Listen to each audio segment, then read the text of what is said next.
శ్రీకాకుళం నగరంలోని ఇందిరా విజ్ఞాన్ భవన్లో దామోదర సంజీవయ్య జయంతి ఘనంగా నిర్వహించారు. సంజీవయ్య చిత్రపటానికి డీసీసీ అధ్యక్షులు అంబటి కృష్ణారావు, కాంగ్రెస్ నాయకులు పూలమాలలు వేసి ఘనంగా నివాళులర్పించారు.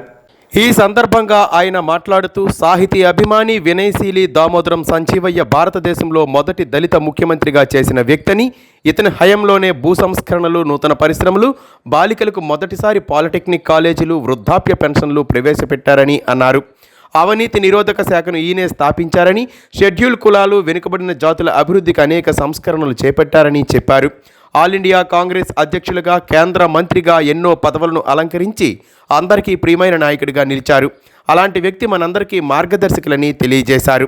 ఈ కార్యక్రమంలో రాష్ట్ర మహిళా కాంగ్రెస్ ఉపాధ్యక్షురాలు కేవీఎల్ఎస్ ఈశ్వరి, రాష్ట్ర ఎస్సీ విభాగం ప్రధాన కార్యదర్శి తెంపూరు మధుసూదన్ రావు, గంగు కొండలరావు, సోడవరం చంద్రరావు, అంబటి లక్ష్మణరావు, సోడవరం లీలావతి, సూర్యా బేగం తదితరులు పాల్గొన్నారు.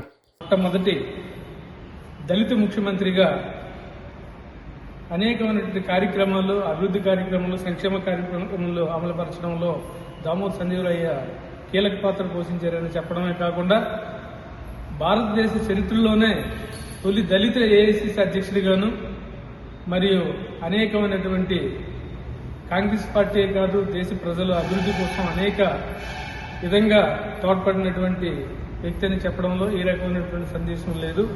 ఈరోజు దామోదర సంజీవయ్య జయంతి ఉత్సవాలు ఇందిరా విజ్ఞాన్ భవన్లో చేసుకోవడం ఎంతో ఆనందకరంగా ఈ సందర్భంగా తెలియజేస్తుంది.